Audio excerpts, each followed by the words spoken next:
volta com as nossas reflexões matinais, a Corsa da Manhã. E estamos refletindo a respeito do tabernáculo de Moisés, conhecendo essas riquezas maravilhosas a respeito da obra de Jesus, do seu ministério, da igreja e também daquele glorioso dia quando estaremos frente a frente com o nosso Deus na sua presença. Hoje nós vamos continuar refletindo a respeito da mesa dos pães da presença. E hoje nós vamos falar então a respeito de como esses pães eram feitos. Como nós vimos ontem, as instruções de Deus são claras e todas elas foram dadas por Ele. O homem não pôs a mão. Tudo isso foi Deus que falou, mas tudo isso tinha uma essência. Tudo isso tinha um significado. E hoje eu quero ver algo importante que eu encontrei também estudando a respeito, então, deste pão. Então, a palavra de Deus fala lá em Levítico, capítulo 24 e 25, nos fala assim: os pães da mesa deveriam ser feitos, então, com a melhor farinha. E isso é um termo, assim, bem recorrente a respeito dos pães, dos bolos que eram oferecidos, então, nas ofertas, nos sacrifícios de gratidão e também de comunhão. Então, os pães da mesa da presença não eram diferentes. Olha a ordem que Deus deu. Peguem também a melhor farinha e dela faça 12 pães. Cada um deles com 2 quilos, vamos dizer mais ou menos assim, era a medida que eles deram. E coloque-os em 2 fileiras. Nós estamos vendo, então, aqui que havia uma receita divina para preparar o pão para essa mesa. Então, a primeira que deveria ser a melhor farinha obtida.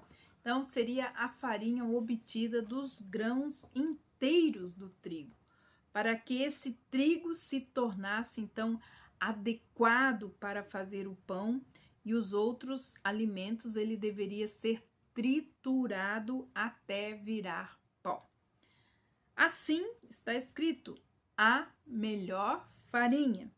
E que esta melhor farinha pode representar? Ela representa as tribulações, as tentações, as provações e o sofrimento do nosso Senhor Jesus Cristo. Que assim como o grão de trigo foi esmagado, foi quebrado para tornar-se o nosso pão, o pão da vida. João, capítulo 12, versículo 24, nos fala assim: em verdade lhes digo, se o grão de trigo caindo na terra não morrer, fica ele só, mas se morrer, produz muitos frutos. Então, como na melhor farinha não havia nenhuma impureza em sua humanidade perfeita, Jesus era sem pecado. E isso também se aplica a todos os que estão em Cristo. Salmo 147, versículo 14, diz algo importante: que Deus estabeleceu a paz em seu território e farta você com o melhor trigo. Sua perfeita humanidade, esta é, então, representando a perfeita humanidade de Jesus. Olha, e o Senhor estabeleceu a paz em seu território e fartará vocês com o melhor trigo, o trigo de melhor qualidade. Então, sua perfeita humanidade é expressa, então, nesse conceito, né? A melhor farinha.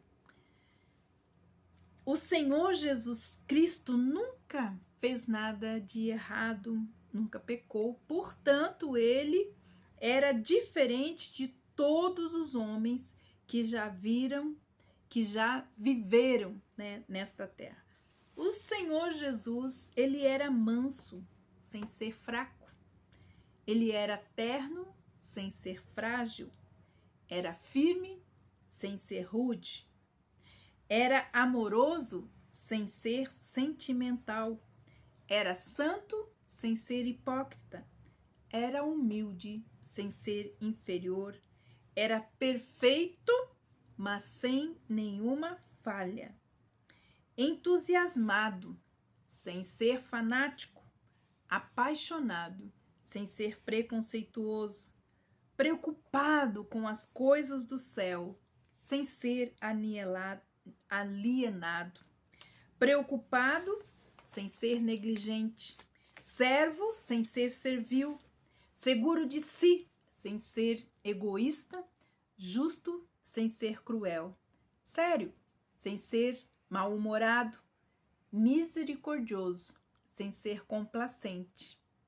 Era lindo e é lindo o nosso amado Jesus. E o pão? O que deveria se fazer depois de feito o pão com a melhor farinha? Ele deveria ser assado para servir de alimento. Então, o fogo aqui representa o intenso sofrimento do Filho de Deus no Calvário. Ele sofreu na cruz para se tornar o nosso pão. Mateus capítulo 3, versículo 11, nós temos assim, João Batista falando: eu batizo com água para o arrependimento, mas aquele que vem depois de mim é mais poderoso que eu, e ele os batizará com o Espírito Santo e com fogo. Ele tem a pá em suas mãos, limpará a eira e recolherá o seu trigo no celeiro, porém queimará a palha num fogo que nunca se apaga. Então, o fogo que assava este pão tem esse significado. Os 12 pães na mesa eram um para cada tribo de Israel. O 12, nós sabemos, é usado como um símbolo da autoridade apostólica. E esta verdade é demonstrada na escolha de Jesus pelos seus 12 apóstolos, 12 discípulos, os 12 apóstolos do Cordeiro. Foi através desses 12 apóstolos que Jesus proveu, então, o miraculoso suprimento do pão para as multidões, né? A multiplicação dos pães que nós encontramos lá em João capítulo 6, Mateus capítulo 14 e 15. E nós? E nós hoje, como igreja, nos alimentamos da revelação do pão da palavra. Porque o próprio pão é a palavra. E a própria palavra é Jesus. E Jesus é a palavra, como nós já aprendemos. Então, nós nos alimentamos da revelação do pão da palavra dos apóstolos que dirigiam a igreja primitiva. Esses 12 pães tinham um formato redondo com um buraco no meio. O termo em hebraico amplia, então, este conceito de redondo e diz pães transpassados, simbolizando, então, o Senhor Jesus Cristo, o pão da vida, que foi transpassado.